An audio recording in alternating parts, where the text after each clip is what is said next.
Assalamualaikum warahmatullahi wabarakatuh. Halo. Assalamualaikum warahmatullahi wabarakatuh. Hi guys, welcome back to my YouTube channel. It's me, Sob.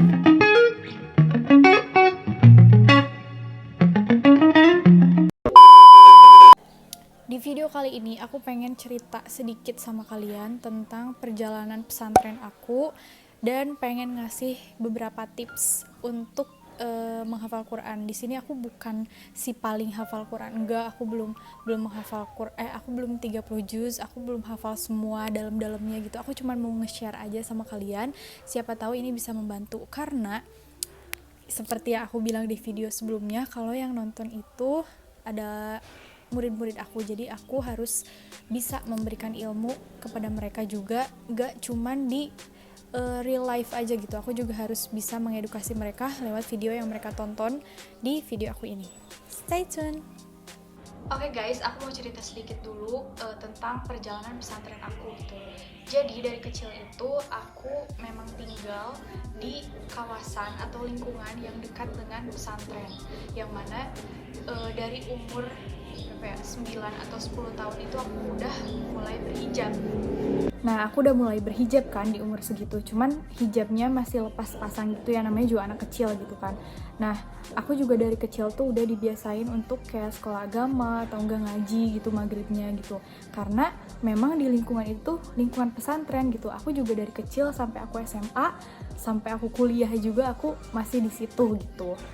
Otomatis gitu ya, jika aku tidak memakai hijab, aku tuh bener-bener malu sama teman-teman yang lain, dan aku juga malu sama santri-santri atau ukti-ukti yang ada di pesantren itu, karena kita waktu itu bilangnya manggil ke santri di sana tuh uti-uti gitu ya. Dan aku juga sering banget main ke pesantren itu pas waktu SD. Sampai akhirnya aku SMP masuk pesantren itu, SMA juga masuk pesantren itu juga, dan ini basic pesantrennya itu modern, jadi lebih ke bahasa gitu ya, lebihnya ke bahasa. Pokoknya lebih unggulnya itu di bahasa. Di sana tuh pesantrennya super happy banget, dan aku bisa menuangkan semua kekreativitasan aku, karena aku itu suka banget ngomong di depan orang banyak, aku suka banget ngomong di depan kamera, aku suka banget ada di depan kamera, aku suka ngomong gitu ya. Dan di sana itu aku bisa mengekspresikan semua kesukaan aku gitu.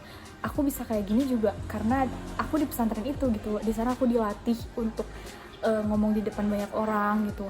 Aku di sana juga udah mulai aktif-aktif. Nah, di kelas 2 aliyah itu aku udah mulai menghafal Quran, karena emang aku ingin lanjut gak kuliah gitu. Aku pengennya ngafal gitu kan. Tapi di sana tuh banyak banget kendala yang aku alami, banyak banget kayak ada yang gak setuju lah di keluarga aku gitu kan. Terus aku harus kuliah lah gini. Tapi akhirnya aku tetap masuk ke pesantren tahfiz itu, dan cuma beberapa bulan. Nah, singkat cerita, di kelas 2 itu aku dapat beberapa juz, gak beberapa sih, bahkan sedikit banget gitu ya. Dan aku menerapkan tips-tips ini di saat aku menghafal gitu. Di sini aku mau ngejelasin dulu bahwa menghafal Quran itu menurut aku ya, setidaknya adalah beberapa yang kita hafal gitu. Nggak harus 30 juz, karena menjaga itu lebih sulit daripada menambah. Apalagi di tengah kesibukan aku sekarang gitu, itu tuh susah banget aku untuk memurojaah hafalan aku yang dulu-dulu, dan apalagi menambah gitu. Tapi aku lebih memilih untuk memperkuat hafalan yang sudah aku punya gitu, daripada aku menambah dan akhirnya nanti gak kepelihara gitu kan, gak kejaga hafalannya. Jadi lebih baik aku mempertahankan hafalan yang sedikit ini. Nah, di kelas 2 itu aku kan udah mulai ngafal-ngafal gitu kan.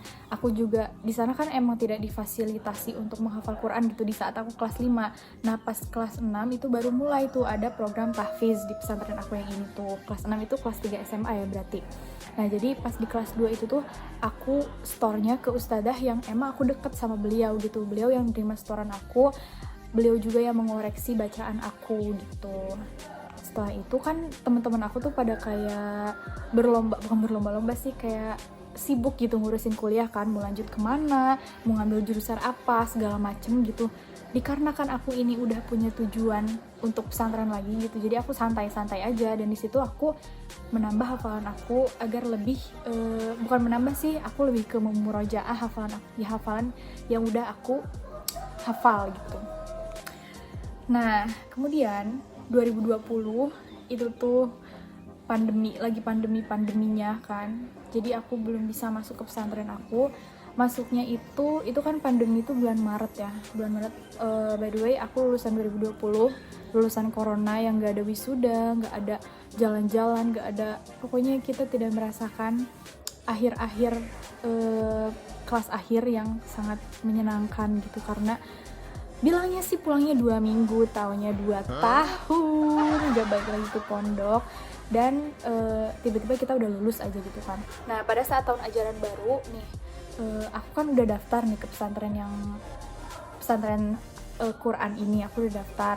Terus katanya ada pengumuman gitu bahwa kita tidak diperbolehkan untuk ke pondok saat itu juga gitu karena adanya corona. Nah, terus belajarnya online deh. Kita belajar belajar tahsin dulu selama 3 bulan. Terus habis itu kalau misalkan tahsinnya udah lancar baru boleh ngafal. Nah, sebelumnya aku tuh tes dulu kan. Itu tuh yang ikut program tahfiz di pesantren itu tuh yang daftar sekitar 5.000 orang, dan itu tuh dari berbagai kota, dari berbagai provinsi gitu. Ada yang dari Kalimantan, ada yang dari Riau, Lombok, pokoknya semuanya ada, dan aku bersaing sama orang-orang hebat itu gitu. Aku juga udah punya basic kan dari pesantren yang sebelumnya gitu, dari tajwidnya kayak gitu sedikit-sedikit lah ya. Jadi pada saat waktu aku dites gitu, alhamdulillah aku lolos dan alhamdulillah aku keterima di pesantren tahfiz itu. Nah di sana itu aku cuman bertahan 7 bulan gitu kalau nggak salah.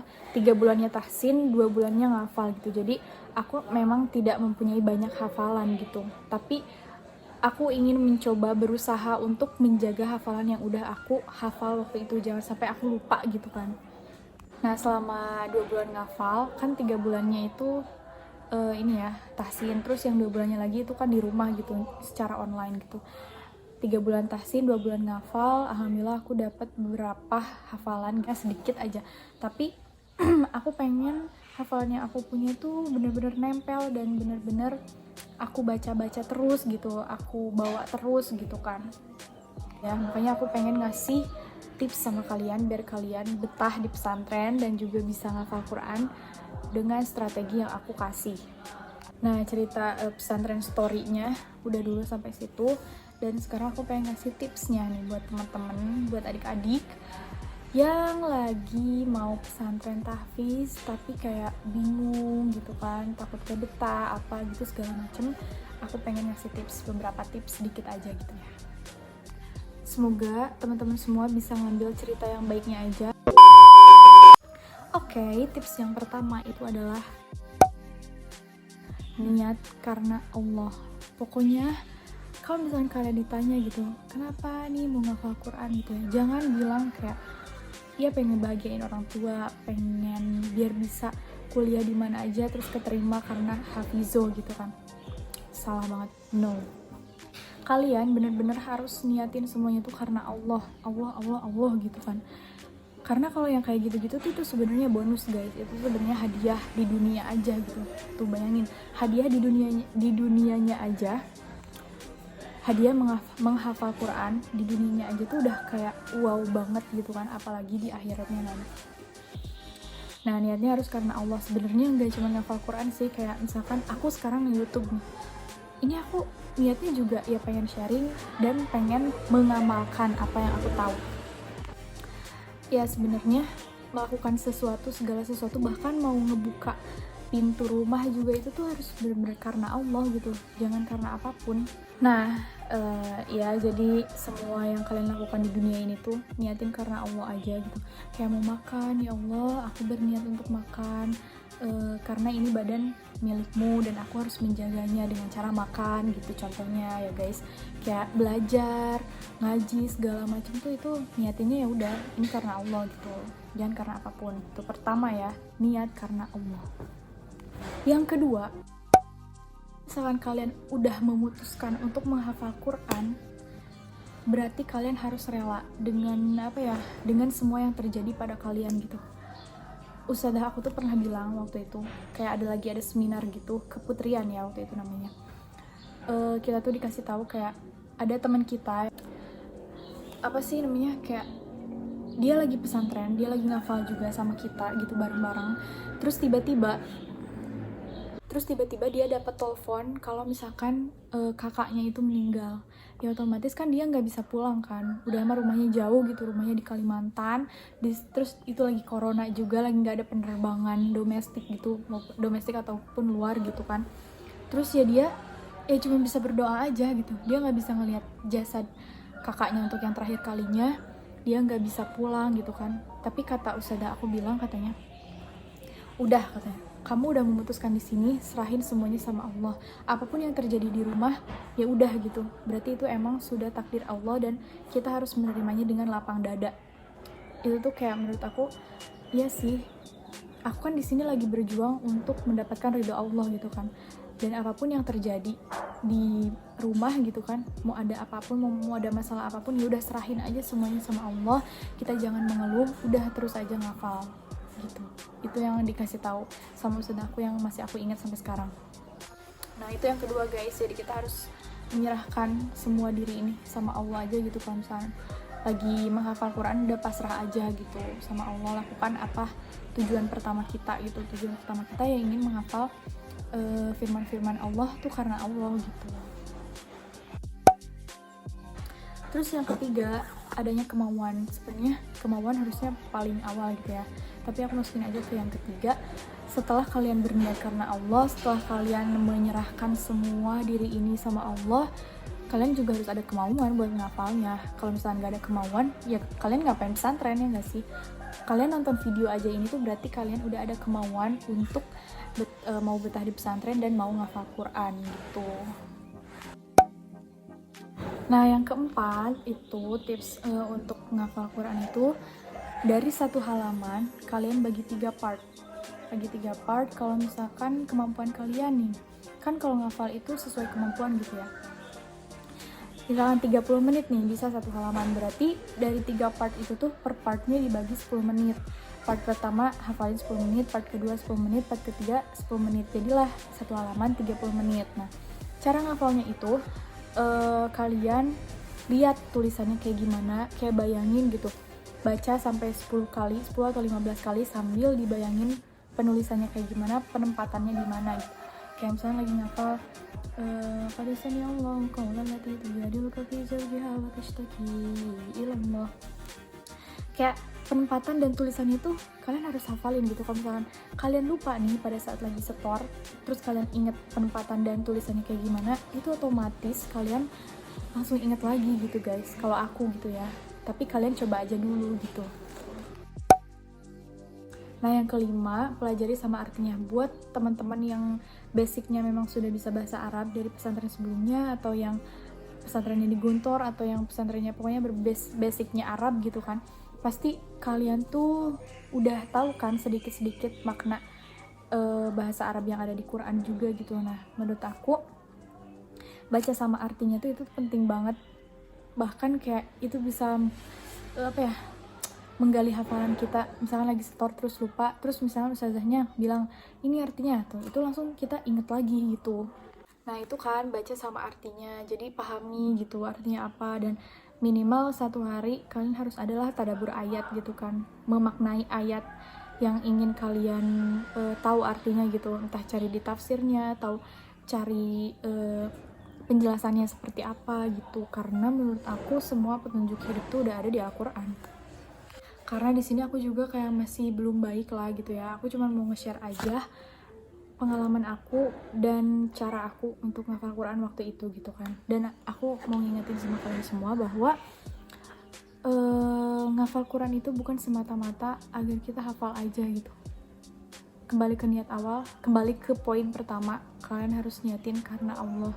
Karena sekecil apapun kebaikan, sekecil apapun bacaan Quran yang kita baca atau ayat yang kita hafal di Al-Quran, itu tuh pasti timbalannya tuh akan banyak banget dari Allah Subhanahu wa Ta'ala. Jadi kalian jangan pernah menyesal untuk memilih pesantren tahfiz, atau kalian jangan pernah menyesal untuk memilih pesantren gitu sekarang gitu ya.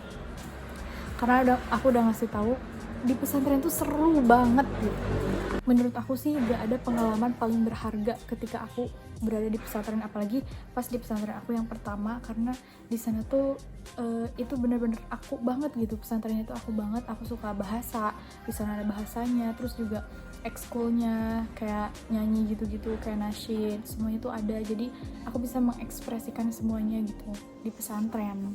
Dan mungkin di sekolah umum juga bisa ya, jadi kalian jangan berkecil hati yang dari sekolah umum nih pengen masuk ke pesantren tahfiz gitu, jangan berkecil hati, niatin pertama karena Allah, nanti kalian kesana-sananya juga akan dimudahkan sama Allah buat ngafal gitu. Mungkin segitu aja kali ya videonya, semoga yang baik-baiknya bisa kalian ambil dan yang buruknya tolong di keep aja. Pun di sini sekarang sedang mencoba untuk apa ya namanya, merubah habits aku pengen habits aku tuh jadi lebih produktif gitu loh.